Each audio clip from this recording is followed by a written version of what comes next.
Dicen que el sonido de la tierra golpeando un ataúd es el más desolador del mundo.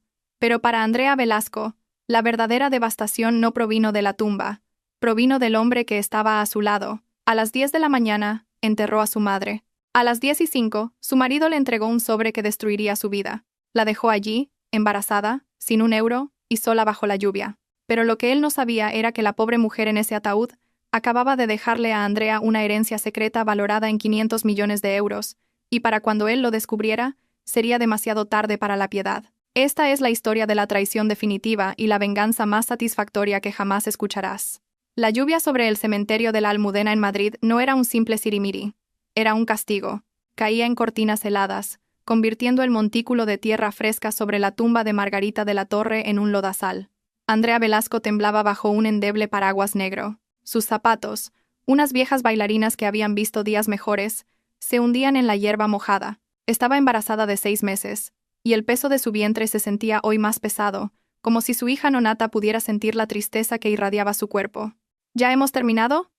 La voz a su lado era cortante, impaciente y desprovista de toda calidez. Marcos Serrano consultó su Rolex Submariner por tercera vez en 5 minutos. Cambió el peso de su cuerpo, tratando de mantener el barro alejado de sus mocasines de piel italianos. Marcos, por favor, susurró Andrea, con la voz quebrada. No han pasado ni 10 minutos desde que se fue el sacerdote. Solo... necesito un momento con mamá. Marcos suspiró, una exhalación sonora y teatral que se convirtió en vaho blanco en el aire frío. Andrea, mira a tu alrededor. No hay nadie. Solo nosotros y el sepulturero esperando a que nos vayamos para poder terminar su trabajo. Tu madre se ha ido. Quedarte aquí para coger una pulmonía no la va a traer de vuelta. Andrea bajó la vista hacia la sencilla cruz de madera. Todavía no podía permitirse una lápida. Su madre, Margarita, había muerto de un derrame cerebral repentino, dejando atrás un pequeño y desordenado apartamento y una montaña de facturas médicas sin pagar. O eso creía Andrea. Margarita había sido excéntrica, viviendo en silencio, a menudo vistiendo ropa de segunda mano y recortando cupones. Marcos siempre la había despreciado. La llamaba parásita y una carga. Solo quiero despedirme, sollozó Andrea suavemente. Ya lo has hecho, espetó Marcos. Se giró completamente hacia ella, con el rostro duro. Era un hombre apuesto, mandíbula afilada, penetrantes ojos azules, el tipo de rostro que cerraba tratos en salas de juntas. Pero en ese momento, parecía un extraño. De hecho, ya que estamos aquí, no hay un buen momento para hacer esto, así que voy a arrancar la tirita de golpe. Andrea se secó los ojos, confundida. ¿Hacer qué? Marcos metió la mano en el bolsillo interior de su gabardina recién lavada en la tintorería. Sacó un grueso sobre de papel manila. No era una tarjeta de condolencia. Se lo metió en la mano libre. ¿Qué es esto?, preguntó Andrea, sintiendo el papel húmedo bajo sus dedos. ¿Los papeles del divorcio?, dijo Marcos con calma. La forma en que lo dijo fue terriblemente casual, como si estuviera pidiendo un café. Yo ya he firmado mi parte. Mi abogado, Jaime P. Montero, se pondrá en contacto contigo para la logística, pero quiero que te vayas del ático para mañana por la tarde. El mundo se detuvo, la lluvia pareció congelarse en el aire. Marcos, ¿qué?, jadeó Andrea, agarrándose el estómago. Estoy embarazada de tu hija. Mi madre acaba de morir. La estamos enterrando ahora mismo. Sé que el momento no es ideal, dijo Marcos, ajustándose los puños. Pero no puedo seguir con esto, Andrea. Estoy a punto de ser nombrado socio en Del Bosque Partners. Necesito una esposa que encaje en esa vida. Una esposa que sea un activo, no un pasivo. ¿Un pasivo?, gritó Andrea, dejando caer el paraguas. La lluvia empapó instantáneamente su cabello, pegándoselo a su pálido rostro. Te he apoyado durante 5 años. Tuve 2 trabajos mientras terminabas la carrera de Derecho. Yo pagué este traje que llevas puesto. Y lo aprecio, dijo Marcos con frialdad. Pero hemos evolucionado en direcciones opuestas. Mírate, Andrea. Eres un ratoncito, vistes harapos, no tienes ambición. Y, francamente, no quiero estar atado a la pobreza de tu familia nunca más. No quiero que nuestro hijo se críe con esa mentalidad de fracaso. ¿Hay otra, verdad?, preguntó Andrea, su intuición gritando. Marcos hizo una pausa. Una sonrisa cruel se dibujó en la comisura de sus labios. Sofía. Es la hija del socio principal. Ella me entiende, Andrea. Ella comprende el mundo en el que vivo. Sofía. La mujer que Marcos había contratado como consultora hacía 3 meses. La mujer que le sonreía demasiado en la fiesta de Navidad. Me estás dejando a mí y a tu hija nonata por la hija de tu jefe. Estoy asegurando mi futuro, corrigió Marcos. Te he dejado 5.000 euros en la cuenta conjunta. Considéralo una indemnización. Úsalo para encontrar un sitio. Quizás vuelve a ese pueblo del que viniste. Te pega más. Se dio la vuelta y comenzó a caminar hacia su BMW X5 plateado, aparcado en el camino de asfalto. Marcos, no puedes dejarme aquí, gritó Andrea, el viento arrancándole el sonido de la garganta. ¡No tengo coche! ¡Marcos! Él no miró atrás. Se subió al lujoso todoterreno. El motor rugió y se marchó, salpicando agua embarrada sobre la hierba mientras aceleraba hacia la salida. Andrea cayó de rodillas en el barro. Apretó el sobre contra su pecho, gimiendo. Había perdido a su madre y a su marido en el lapso de 24 horas. Estaba sola, helada, y llevando una vida que ya no sabía cómo mantener. Se quedó allí durante lo que parecieron horas, tiritando tan violentamente que le castañeteaban los dientes. No oyó el crujido de los neumáticos sobre la grava hasta que el coche estuvo justo detrás de ella. No era Marcos que volvía. Era un Rolls-Royce Phantom negro de época. Un chofer salió con un gran paraguas negro, seguido por un hombre mayor con un impecable traje de color carbón. Tenía el pelo plateado, gafas de montura de alambre, y llevaba un maletín de cuero que parecía más viejo que Andrea. Se acercó a donde Andrea estaba arrodillada en el barro. Al principio no dijo una palabra. Sí. Simplemente sostuvo el paraguas sobre ella, protegiéndola del aguacero. «¿Señora Serrano?», preguntó el hombre. Su voz era profunda, grave y amable. Andrea levantó la vista, con el rímel corriéndole por las mejillas. «¿Quién es usted?» «Mi nombre es Arturo Montenegro», dijo el hombre. «Fui el abogado personal de su madre durante los últimos 40 años». Andrea parpadeó, limpiándose la lluvia de los ojos. «Mi madre no tenía abogado. Trabajaba en una panadería. Apenas tenía dinero para el alquiler». Arturo Montenegro sonrió, una sonrisa pequeña y secreta que no llegó a sus ojos. Le ofreció una mano para ayudarla a levantarse. Eso, mi querida, era exactamente lo que Margarita quería que todo el mundo creyera. «Por favor, entre en el coche. Tenemos mucho de qué hablar, y no debería estar a la intemperie con este frío. La heredera de la dinastía de la Torre simplemente no puede resfriarse». El interior del Rolls Royce olía a cuero viejo y a coñac caro. La calefacción estaba puesta, envolviendo a Andrea en un capullo de calor que le hizo erizar la piel. Se sentó acurrucada en el asiento trasero, con una gruesa manta de lana sobre los hombros, cortesía del chofer, cuyo nombre era Alfredo. Arturo Montenegro se sentó frente a ella, abriendo un termo plateado. Sirvió té humeante en una taza y se la entregó. «Beba», ordenó amablemente. «El shock es algo peligroso para una mujer en su estado». Andrea tomó la taza con manos temblorosas. «Señor Montenegro, no entiendo. ¿Es esto un error? Mi madre». Ella recortaba cupones. Comíamos pasta con mantequilla durante semanas cuando la factura de la luz era demasiado alta.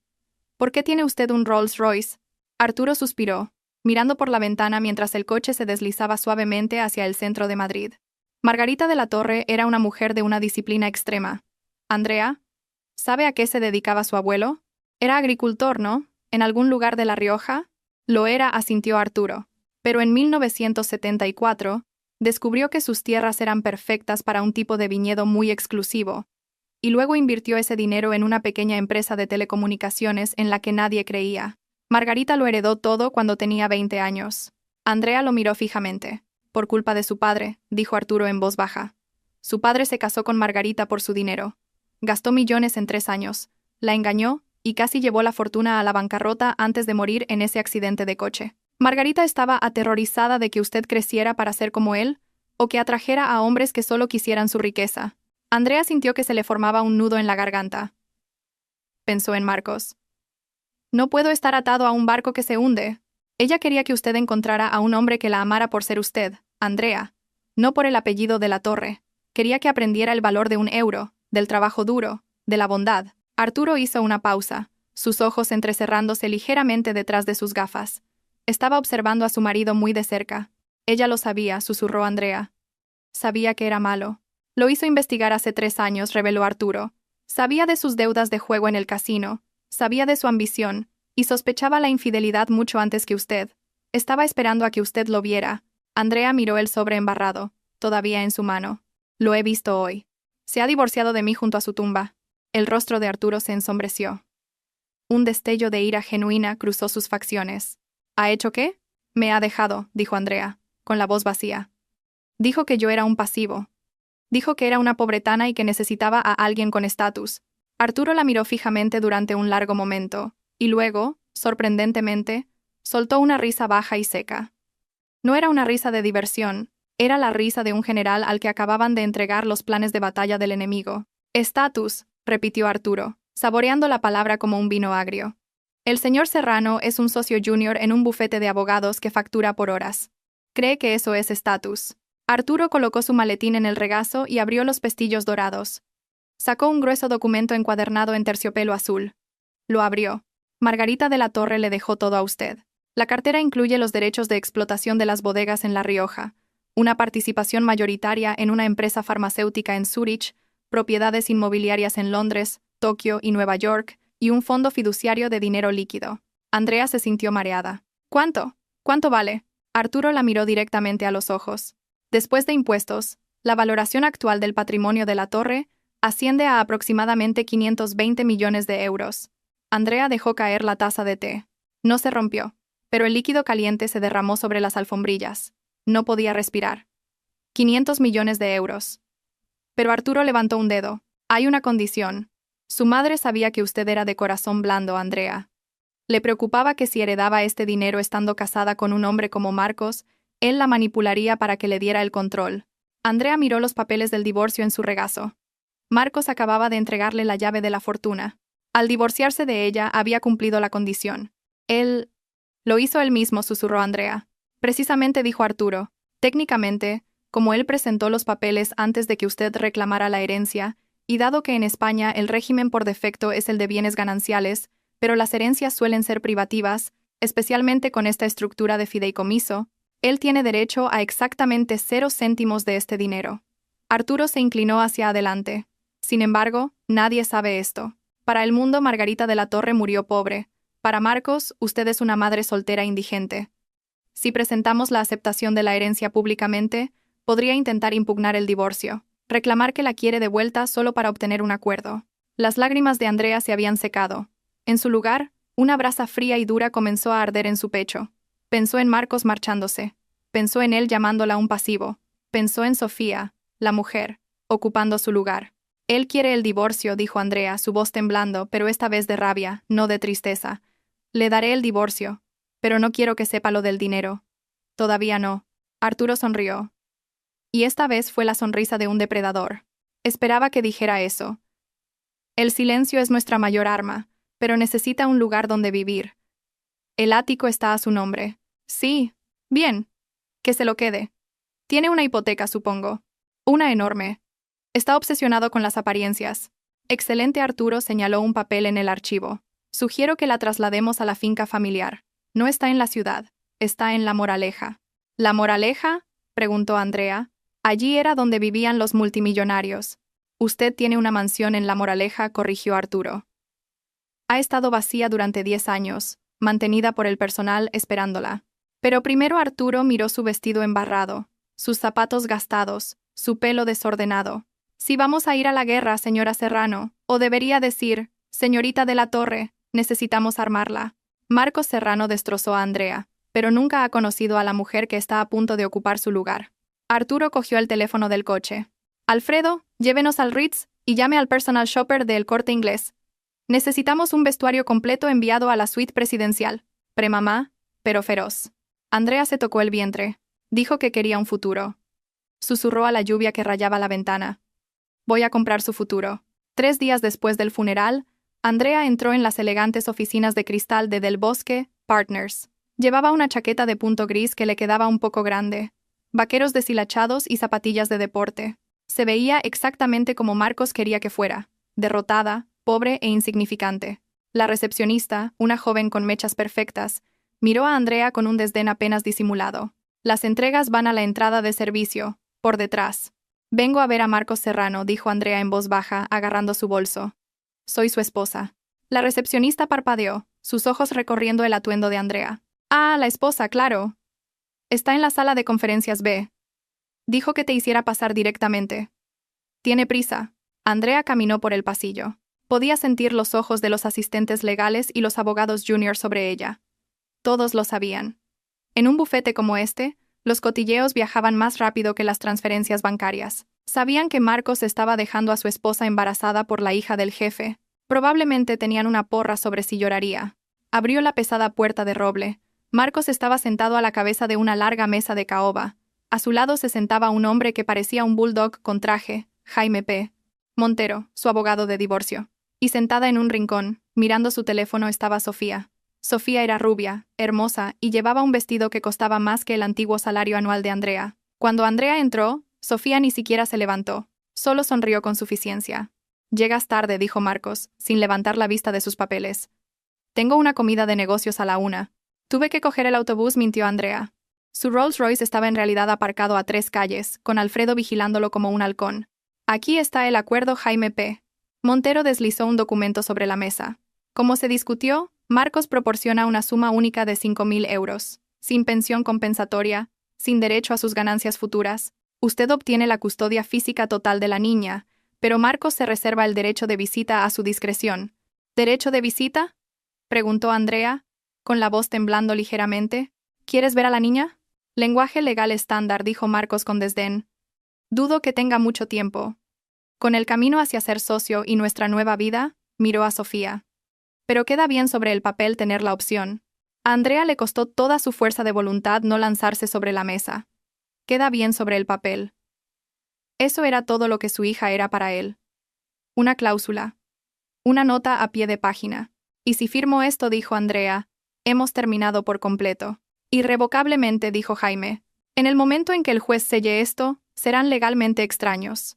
Andrea cogió el bolígrafo. Su mano se cernió sobre el papel. Marcos dijo, mirándolo a los ojos. ¿Estás seguro? Una vez que firme esto, no podrás volver nunca, pase lo que pase. Marcos se rió. Fue un sonido frío y compasivo.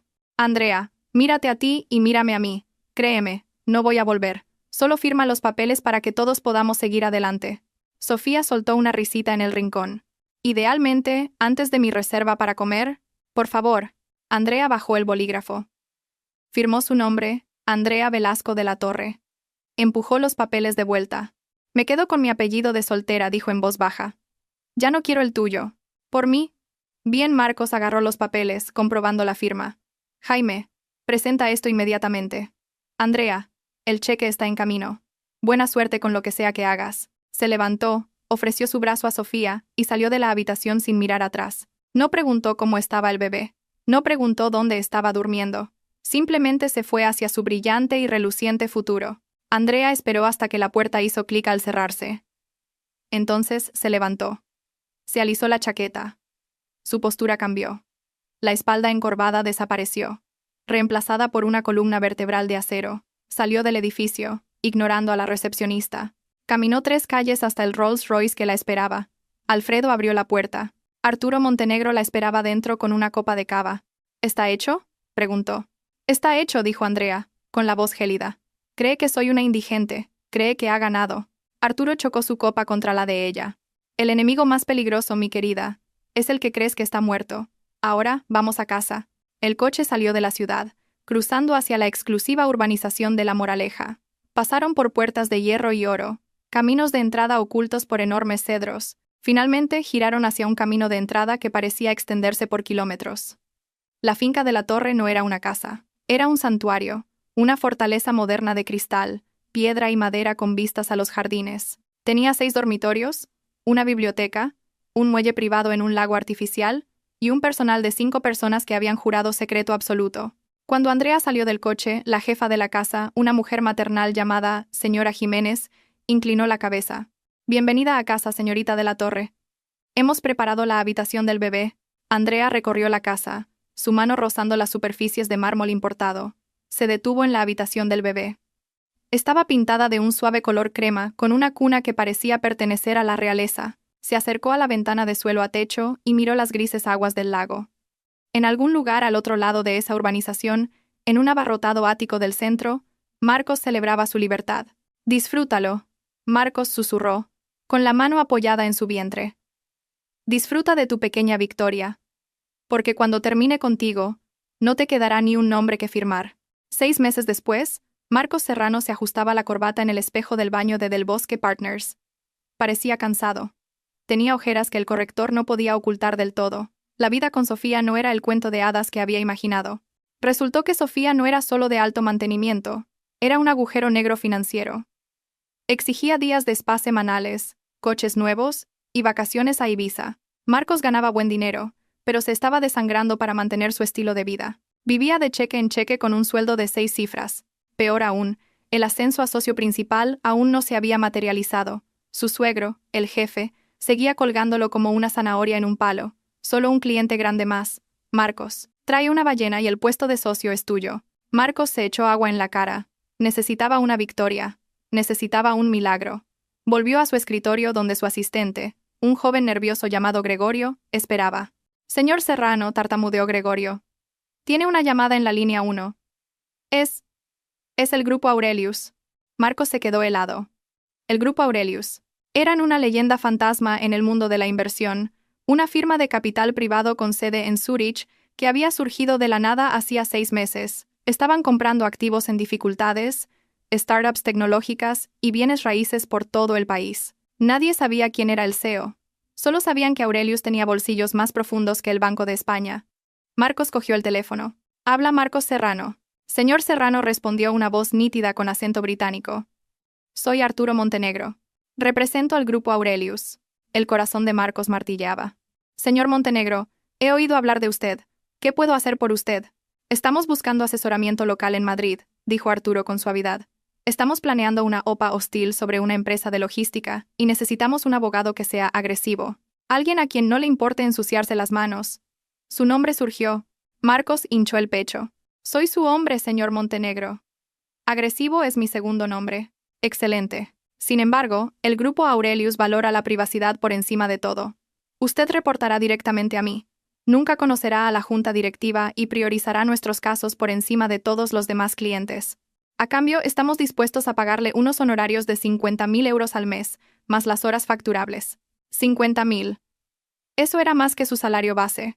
Era suficiente para pagar sus tarjetas de crédito, comprarle a Sofía el collar de diamantes que le pedía y finalmente asegurar el puesto de socio. Acepto, dijo Marcos, casi demasiado rápido. ¿Cuándo empezamos? Inmediatamente, dijo Arturo. Le envío los archivos ahora. No nos falle, señor Serrano. El presidente de Aurelius es implacable. Marcos colgó el teléfono y dio un puñetazo al aire. Sí, no sabía que a 5 kilómetros de distancia, en el soleado estudio de la finca de la Torre, Arturo Montenegro colgaba el teléfono y miraba a la mujer sentada en la silla de cuero de respaldo alto. Andrea no se parecía en nada a la mujer del cementerio. El peso extra del embarazo había desaparecido, reemplazado por un físico esbelto y atlético perfeccionado por un entrenador personal. Su cabello, antes de un castaño apagado, era ahora de un castaño rico y brillante cortado en un bob asimétrico y afilado que gritaba poder. Llevaba un traje blanco a medida que costaba más que el coche de Marcos. En sus brazos sostenía a una niña de 3 meses con brillantes ojos azules. Victoria. ¿Ha picado el anzuelo?, preguntó Andrea, meciendo suavemente a Victoria. Con sedal y plomada, dijo Arturo, sirviéndose un brandy de Jerez. Ni siquiera ha leído los términos del contrato que le envié. Está desesperado por dinero. Bien, dijo Andrea. Se acercó al escritorio y miró el archivo etiquetado como Proyecto Ícaro. ¿Cuál es la primera tarea? La empresa de logística, dijo Arturo. Técnicamente, es un conflicto de intereses. Esa empresa de logística es propiedad de uno de los clientes más antiguos de su bufete. Si acepta el caso para ayudarnos a adquirirla, está traicionando a su propio jefe. Andrea sonrió. Era una sonrisa fría, afilada como un diamante. Dijo que quería una esposa que fuera un activo. Voy a convertirlo en el mayor pasivo que su bufete haya visto jamás. Déjale que acepte el caso. Déjale que destruya su reputación para complacernos. Y cuando haya quemado todos sus puentes, cortamos la cuerda, terminó Arturo. Andrea miró a Victoria. La bebé gorjeó, alcanzando el collar de oro de Andrea. Nos dejó en el barro. Vicky, susurró Andrea a la bebé. Ahora vamos a enterrarlo en oro. La trampa está tendida. Durante los siguientes 3 meses, Marcos Serrano trabajó como un perro. Se perdió cenas con Sofía. Se perdió eventos del bufete. Estaba obsesionado con complacer al misterioso Grupo Aurelius.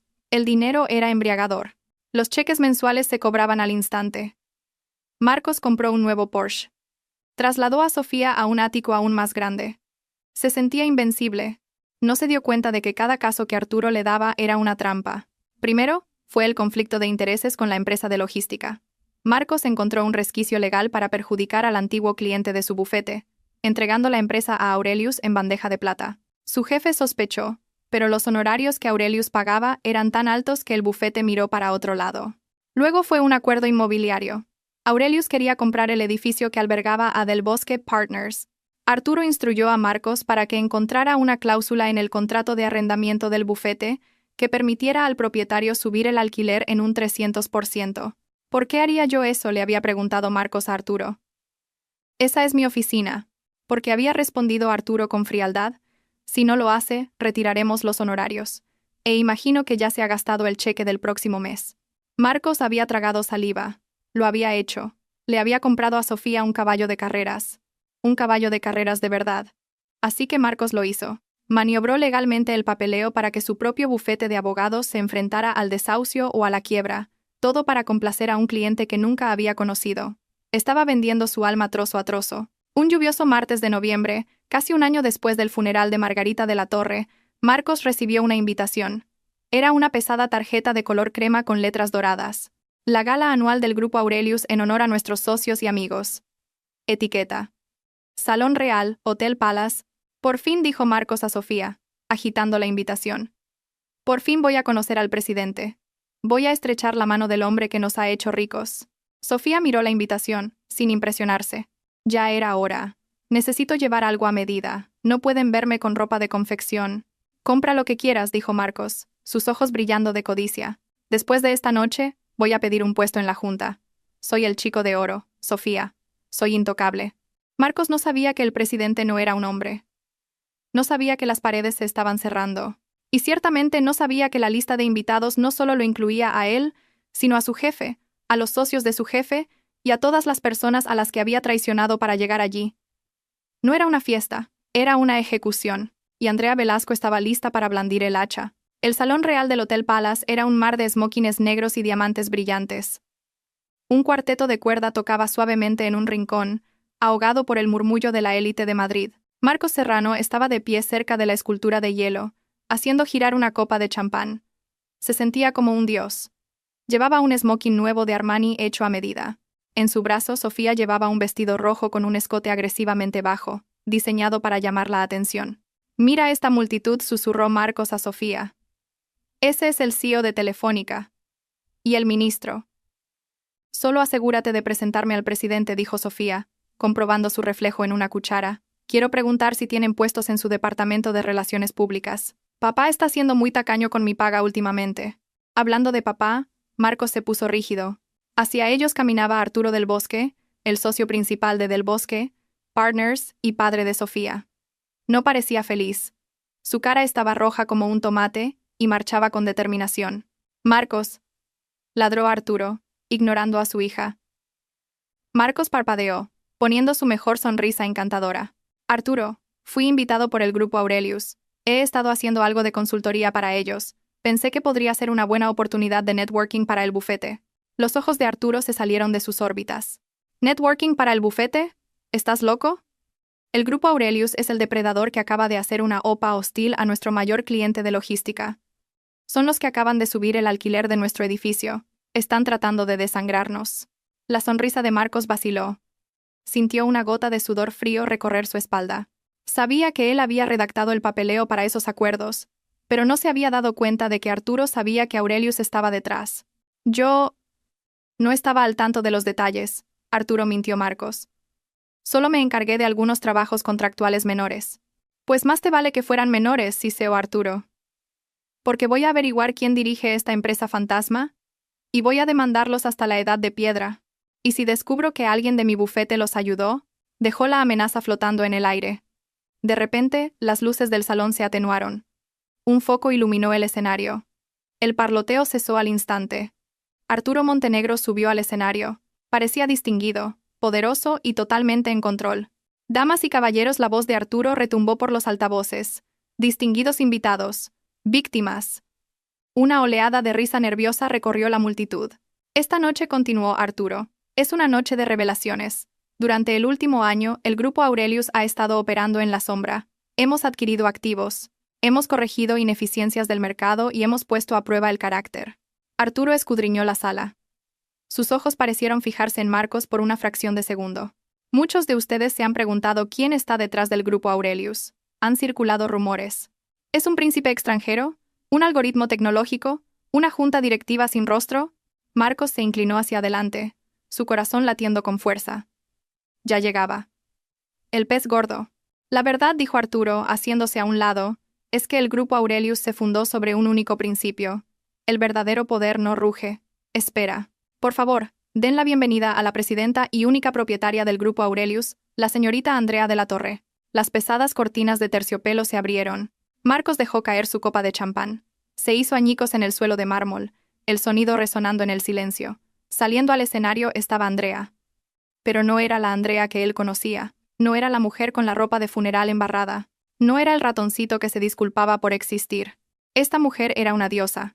Llevaba un vestido largo de terciopelo azul noche que se ceñía a cada curva, brillando bajo las luces como aguas profundas.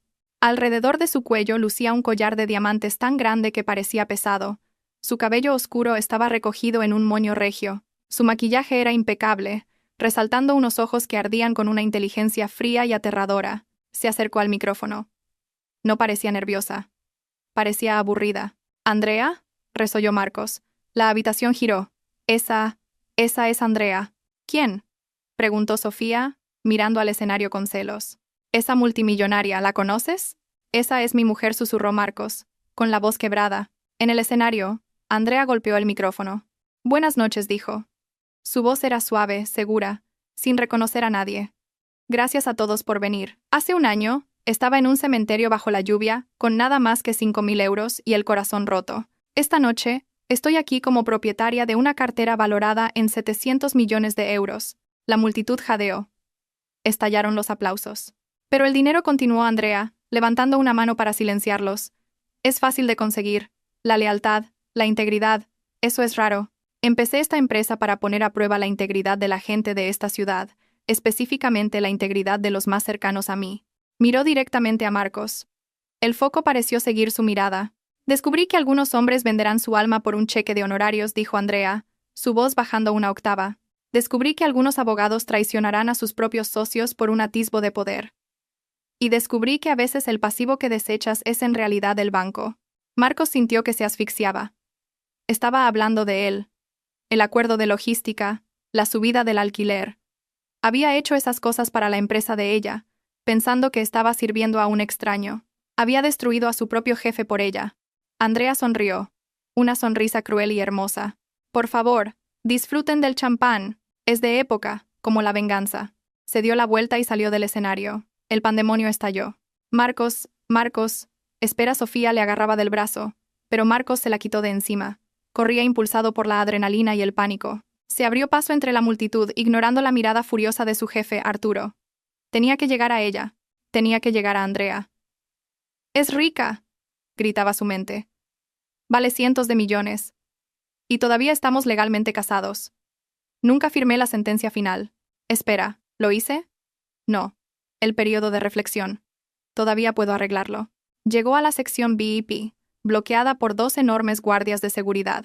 «¡Quítense de mi camino!», gritó Marcos. «Esa es mi mujer. Tengo derecho a verla». «Déjenle pasar», dijo una voz desde dentro. El guardia se hizo a un lado. Marcos tropezó al entrar en un salón privado. Andrea estaba sentada en un sofá de terciopelo, bebiendo agua. Arturo Montenegro estaba de pie detrás de ella como un centinela. Andrea no se levantó. Lo miró por encima del borde de su vaso. «Hola, Marcos. Pareces sudoroso. ¿El smoking es de alquiler?» «¿Andrea?», jadeó Marcos, cayendo de rodillas frente a ella. «Andrea, Dios mío, ¿por qué no me lo dijiste? ¿Por qué lo ocultaste? ¿Habría importado?», preguntó Andrea fríamente. «Si te lo hubiera dicho en el funeral, ¿te habrías quedado? ¿O te habrías quedado por el dinero?». «Me habría quedado porque eres mi mujer», mintió Marcos, intentando cogerle la mano. Andrea la apartó como si estuviera enfermo. «No estamos casados», Marcos dijo. «El divorcio finalizó hace 3 meses. Estabas tan ocupado con el trabajo de Aurelius que ni siquiera leíste la notificación de la sentencia final enviada a tu oficina. Dejaste que se resolviera en rebeldía». «Podemos volver a casarnos», suplicó Marcos. Parecía patético. La arrogancia había desaparecido, reemplazada por una codicia desnuda. «Tenemos una hija. Quiero ser un padre, Andrea. Quiero ser una familia». Andrea se rió. Fue un sonido oscuro. Arturo dijo: «Muéstraselo». Arturo dio un paso adelante y dejó caer un grueso archivo sobre la mesa. «¿Qué es esto?», preguntó Marcos. «Esto», dijo Arturo, «es una recopilación de cada correo electrónico, cada contrato y cada transacción que usted facilitó para el Grupo Aurelius durante los últimos 6 meses. Detalla cómo actuó a sabiendas en contra de los intereses de su empleador, Del Bosque Partners. Demuestra que violó su deber fiduciario. Demuestra que cometió negligencia profesional y fraude». Marcos palideció. Tú me contrataste para hacer eso. Me engañaste. Te ofrecí una soga», corrigió Andrea. «Tú elegiste ahorcarte con ella. No tenías que aceptar el caso de logística. No tenías que perjudicar a tu jefe con el acuerdo del alquiler. Lo hiciste por el dinero. Lo hiciste porque no tienes brújula moral». La puerta del salón VIP se abrió de golpe. Arturo del Bosque entró furioso, seguido de Sofía. «Ahí estás», rugió Arturo a Marcos. «Acabo de hablar con el asociado del señor Montenegro fuera. ¿Es verdad? ¿Representaste a la empresa que estaba atacando nuestro bufete? ¿Me traicionaste, Marcos?» Marcos se levantó de un salto, mirando entre Andrea y Arturo. «Arturo, por favor, déjame explicar. Fue una trampa. Ella me tendió una trampa. Aceptó los cheques, señor del Bosque», dijo Arturo con calma. 50.000 al mes. Depositados directamente en una cuenta que comparte con su hija. Arturo se puso morado. Miró a Marcos con puro asco. «Estás despedido. Lárgate de mi vista. Haré que te revoquen la licencia para mañana. Nunca volverás a ejercer la abogacía en este país». «Arturo, espera», gritó Marcos. Se volvió hacia Sofía. «Sofía, cariño, díselo. Somos un equipo». Sofía miró a Marcos. Miró su rostro sudoroso, su desesperación. Luego miró a Andrea, sentada allí como una reina con diamantes. Sofía hizo los cálculos. Marcos estaba despedido. Estaba a punto de ser inhabilitado. Estaba arruinado. «No me toques», espetó Sofía, retrocediendo. «Eres un perdedor, Marcos. Te dije que necesitaba un ganador. Me voy a casa con papá». Sofía se dio la vuelta y salió. Arturo la siguió, deteniéndose solo para escupir en el suelo cerca de los zapatos de Marcos. Marcos estaba solo. Se quedó en el centro de la habitación, su vida incinerada en el lapso de 5 minutos. Había perdido su trabajo, su carrera, su amante y su estatus. Se volvió lentamente hacia Andrea. «Me has arruinado», susurró. «Planeaste esto. Eres malvada». «Yo no te arruiné», Marcos, dijo Andrea, levantándose por fin. Se elevaba sobre él con sus tacones. «Solo te dejé ser tú mismo». Cogió su bolso de mano. «Ah, y una última cosa», dijo, deteniéndose en la puerta. «El ático. Aurelius compró la nota hipotecaria la semana pasada. Vamos a ejecutar la hipoteca. Tienes 24 horas para desalojar. Te sugiero que empieces a hacer las maletas. Mañana va a llover». Andrea salió, con Arturo siguiéndola de cerca. Marcos Serrano se desplomó en el sofá de terciopelo, hundiendo la cara entre las manos. Afuera, los aplausos para la presidenta continuaban, fuertes y atronadores. El descenso desde el ático hasta el arroyo no fue una caída libre. Fue un descenso agotador y agónico que despojó a Marcos Serrano de cada capa de su identidad. Comenzó la mañana después de la gala. El aviso de ejecución hipotecaria en la puerta del ático era de un naranja neón, un grito chillón contra la cara madera de caoba. Marcos se quedó allí, en su pasillo, rodeado de cajas a medio hacer, dándose cuenta de que el silencio del apartamento era el sonido del colapso de su vida. Había intentado luchar, por supuesto. Era abogado. Sabía cómo presentar recursos, cómo retrasar, cómo farolear. Pero no estaba luchando contra un banco. Estaba luchando contra el Grupo Aurelius. Cada recurso que presentaba era respondido en 1 hora por un equipo de 10 abogados que lo enterraban en papeleo que no podía permitirse leer, y mucho menos contestar. Luego vino la audiencia de inhabilitación. Fue el último clavo en el ataúd. Del Bosque Partners no solo lo despidió, lo crucificó. Las pruebas que Arturo Montenegro había recopilado, los correos electrónicos, las cuentas secretas, los conflictos de intereses eran irrefutables. Marcos se presentó ante el comité de ética. Un hombre que una vez vistió trajes de 3.000 euros. Ahora con una camisa arrugada porque no podía pagar la tintorería. Cuando el mazo cayó, revocando su licencia, sonó como un disparo. Vendió el Porsche, luego el Rolex, luego los muebles de cuero italianos, se mudó del ático a un piso, luego a un apartamento, y finalmente a un estudio en un sótano en el sur de Madrid que olía perpetuamente a hormigón húmedo y moho. Marcos Serrano, el hombre que se había divorciado de su esposa porque era un pasivo, se había convertido en lo mismo que despreciaba, un fracasado.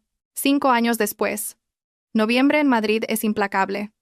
La lluvia es fría, constante, y se mete en los huesos. Marcos estaba en el muelle de carga de recambios Pepe, tiritando con un cortavientos azul que le quedaba 2 tallas pequeño. Tenía 40 años, pero parecía tener 55. Su cabello se había raleado hasta una retirada tenue, y su cara estaba hinchada por una dieta de fideos instantáneos y cerveza barata. El agudo brillo depredador de sus ojos había desaparecido, reemplazado por una neblina opaca y acuosa de resentimiento. «Serrano, muévete». Marcos se encogió. Su encargado, un chaval de 24 años llamado Quique con un tatuaje en el cuello y mala leche, se asomó por la puerta. «El recuento de las pastillas de freno vuelve a estar mal», escupió Quique, masticando un palillo. «No sabes ni contar hasta 10, viejo. Arréglalo o no te molestes en venir mañana». «Estoy en mi hora de la comida», Quique murmuró Marcos, agarrando un vaso de poliestireno con café tibio. «Me da igual. Tienes suerte de que te contratara con tu historial. Ahora, a trabajar». Quique cerró la puerta de un portazo. Marcos se quedó solo en el frío, mirando el asfalto gris. Recordaba una época en que los asociados junior temblaban cuando él entraba en una sala. Ahora lo acosaba un chaval que ni siquiera había terminado la formación profesional. Encendió la pequeña radio portátil que guardaba en el muelle de carga. Necesitaba ruido para ahogar sus pensamientos. Una reportera hablaba con entusiasmo sobre la gran inauguración de una nueva ala en el hospital infantil. Una donación sin precedentes de 100 millones de euros de la filántropa Andrea de la Torre, que ha transformado la atención pediátrica en la ciudad. El nuevo centro pediátrico de la Torre Serrano. Marcos se congeló. El vaso de café se le resbaló de la mano, salpicando sus zapatillas gastadas. De la Torre Serrano. El nombre resonó en su cabeza como una campana de iglesia. Había conservado su apellido. Su corazón comenzó a martillar contra sus costillas, un ritmo frenético y desesperado. ¿Por qué Andrea llamaría a un edificio de 100 millones de euros Serrano? Lo odiaba. Lo había destruido. A menos que ya no lo odiara. La esperanza es algo peligroso para un hombre desesperado. En la mente de Marcos, hambrienta de afecto y estatus, la lógica se retorció. Han pasado 5 años, pensó. Quizás la ira se ha desvanecido. Quizás se da cuenta de que una niña necesita un padre. Quizás conservó el apellido porque en el fondo echa de menos la familia que se suponía que debíamos ser. Se miró las manos manchadas de grasa. Conservó el apellido, susurró. No pensó, no planeó, solo reaccionó. Se quitó el cortavientos azul y lo tiró al contenedor. Salió del muelle de carga, ignorando los gritos de Quique desde la ventana de la oficina. Tenía que llegar al hospital. La peregrinación. No tenía coche, y no tenía dinero para un Uber. Cogió 2 autobuses, sentado al fondo, apretujado entre un adolescente con un altavoz y una mujer con bolsas de la compra mojadas. Marcos miró su reflejo en la oscura ventana. Intentó alisarse el pelo con saliva. Se abrochó su barata camisa de poliéster hasta el cuello, tratando de parecer respetable. «Tengo mal aspecto», admitió para sí mismo, «pero Andrea lo entenderá. Ella sabe lo que es estar en la ruina. Ella fue pobre una vez. Verá que he pagado mi penitencia». Cuando llegó al hospital, la lluvia se había intensificado hasta convertirse en un diluvio. La escena era deslumbrante. Enormes focos barrían el cielo nocturno. Una carpa blanca cubría una alfombra roja que conducía a la reluciente entrada de cristal del nuevo ala. Una fila de limusinas y todoterrenos negros esperaba en el bordillo, sus luces traseras brillando rojas en la niebla. Marcos se quedó en la acera, tiritando. Estaba empapado hasta los huesos.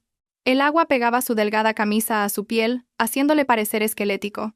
Se abrió paso entre la multitud de curiosos reunidos detrás de las cuerdas de terciopelo. Vio caras que reconocía de su antigua vida. Jueces, directores ejecutivos, miembros de la alta sociedad. Pasaron a su lado sin una mirada, sus ojos deslizándose sobre él como si fuera parte del paisaje, solo otro vagabundo en la ciudad. «Damas y caballeros», retumbó una voz por los altavoces. «Por favor, den la bienvenida a la benefactora de este nuevo centro, la señorita Andrea de la Torre». La multitud aplaudió. La puerta de la limusina principal se abrió. Marcos contuvo la respiración. Andrea salió. El tiempo no solo había sido amable con ella, la había venerado. Llevaba una gabardina de color crema hecha a medida, ceñida a la cintura para mostrar una silueta que era a la vez elegante y dominante. Llevaba el pelo suelto, cayendo en suaves ondas oscuras alrededor de sus hombros. Irradiaba un poder tranquilo e intocable. Pero no estaba sola. De su mano, iba una niña pequeña. Marcos sintió que se le escapaba el aire de los pulmones. La niña tenía 5 años. Tenía rizos rubios que rebotaban al caminar y ojos azules brillantes y curiosos. Llevaba un abrigo azul marino con brillantes botones dorados. Parecía un ángel. Victoria. Las rodillas de Marcos se debilitaron. Esa era su hija, la niña que había llamado un pasivo, la niña a la que se había negado a visitar. Estaba allí mismo, a 15 metros de distancia. «Andrea», gritó Marcos. Su voz era ronca, quebrándose por el esfuerzo. La lluvia se tragó el sonido. Andrea sonreía a los fotógrafos, guiando a Victoria hacia el podio. «Andrea, soy Marcos». Se abalanzó hacia adelante. Se agachó bajo la cuerda de terciopelo, tropezando en la alfombra roja. Atrás. Un guardia de seguridad, un hombre enorme con un auricular, se movió con una velocidad aterradora. Agarró a Marcos por el hombro y lo empujó hacia atrás. «Suéltame», gritó Marcos, forcejeando contra el agarre del guardia. «Esa es mi mujer. Esa es mi hija. Andrea, mírame». La conmoción se extendió por el ordenado evento. Los fotógrafos apartaron sus objetivos del corte de cinta y los dirigieron hacia la lucha. Los flashes estallaron, cegando a Marcos. Andrea se detuvo. No se inmutó. Simplemente se detuvo, su mano apretando protectoramente el hombro de Victoria. Se giró lentamente. El silencio que cayó sobre la entrada fue pesado. El único sonido era el siseo de la lluvia y la respiración entrecortada y desesperada de Marcos. «Andrea», jadeó Marcos, el agua goteando de su nariz. Vi el letrero. «De la Torre Serrano. Conservaste mi apellido». Andrea lo miró. Su expresión era indescifrable. No era de ira, no era de tristeza. Era la expresión educada y distante que uno podría dirigir a un extraño que acaba de interrumpir una conversación en la cena. Dio unos pasos más cerca, llevando a Victoria con ella. Arturo Montenegro, fiel como siempre, se colocó a su lado, sosteniendo un gran paraguas negro sobre ellas. «No conservé el apellido por ti, Marcos», dijo Andrea en voz baja. Su voz era tranquila, llevándose sin esfuerzo en el aire silencioso. «Lo conservé porque le pertenece a ella». Miró a Victoria. «Ella es una Serrano. Es su derecho de nacimiento. Tú le diste ese apellido y luego no le diste nada más». «Puedo cambiar eso», suplicó Marcos, extendiendo una mano temblorosa. «He cambiado, Andrea. Mírame, lo he perdido todo. Trabajo en una tienda de repuestos. Vivo en un sótano. He pagado por lo que hice. Por favor, solo déjame verla. Déjame ser un padre».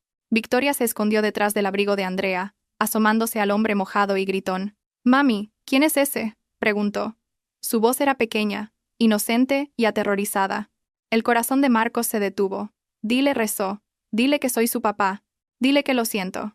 Andrea se arrodilló en la alfombra roja, ignorando la humedad en su caro abrigo. No miró a Marcos. Miró solo a su hija. Le apartó un rizo de la frente con una mano suave. «¿Recuerdas que te dije que a veces la gente toma malas decisiones?», preguntó Andrea a la niña. Victoria asintió. «¿Y recuerdas que te dije que a veces tenemos que dejar ir las cosas que nos hacen daño para poder hacer espacio a las cosas que nos hacen felices?» «Sí, mami». Andrea se levantó. Miró a Marcos por última vez. Sus ojos eran claros, secos y absolutamente definitivos. No quedaba odio en ellos, solo una vasta e indiferencia vacía. «Ese hombre», dijo Andrea a su hija, «es un fantasma de una historia muy antigua. No es nadie que conozcamos». Marcos sintió que su alma se hacía añicos. «Nadie que conozcamos». «Arturo», dijo Andrea, dándose la vuelta. «Entremos. Hace frío aquí fuera». «Andrea, no», gritó Marcos. El guardia de seguridad lo empujó hacia atrás con fuerza. Marcos tropezó, sus pies resbalando en el pavimento mojado. Cayó al hormigón, raspándose las palmas de las manos. Levantó la vista desde el suelo. Las puertas de cristal del centro pediátrico de la Torre Serrano se estaban abriendo. Una cálida luz dorada se derramó, iluminando la lluvia como un faro del cielo al que le estaba prohibido entrar. Vio cómo Andrea y Victoria entraban en la luz. Victoria no miró atrás. Las puertas se cerraron. La piedad final. La multitud comenzó a dispersarse, incómoda con la escena que acababan de presenciar. Los paparazzi comprobaron sus fotos, dándose cuenta de que el tipo loco no valía el titular, y siguieron adelante. Marcos se quedó en el suelo. El agua empapó sus pantalones, helándolo hasta la médula. Tiritaba tan violentamente que le castañeteaban los dientes. Había esperado ira. Podría haber luchado contra la ira. La ira significaba que todavía importaba. Pero la indiferencia, ser borrado de la historia de su propia hija, esa era una herida que nunca sanaría. Oyó el chasquido de zapatos pulidos en el pavimento. Levantó la vista. Arturo Montenegro estaba de pie sobre él. El viejo abogado lo miró con una mirada que no era cruel, pero que carecía de piedad. Era la mirada de un hombre que cuadra balances. Señor Serrano. Ella le puso mi apellido al edificio, murmuró Marcos, delirando hasta el amargo final. Se lo puso por la hija que crió sola, corrigió Arturo. Usted fue simplemente la necesidad biológica, una transacción. Arturo metió la mano en el bolsillo de su chaqueta. Sacó una cartera de cuero. Marcos lo observó. ¿Iba a ofrecerle un cheque? ¿Un acuerdo? ¿10.000 euros para que se fuera? Arturo sacó un único billete. Se agachó y lo metió en el bolsillo de la camisa empapada y manchada de grasa de Marcos. ¿Qué es esto?, susurró Marcos. 5 euros, dijo Arturo. Para el autobús. Andrea mencionó que recordaba el día que la dejó en el cementerio. Usted le dejó 5.000 euros para empezar una nueva vida. Como usted ahora vale aproximadamente una milésima parte del hombre que era entonces, las matemáticas parecían apropiadas. Arturo se enderezó el abrigo. No vuelva, señor Serrano. La próxima vez, la seguridad no será tan amable.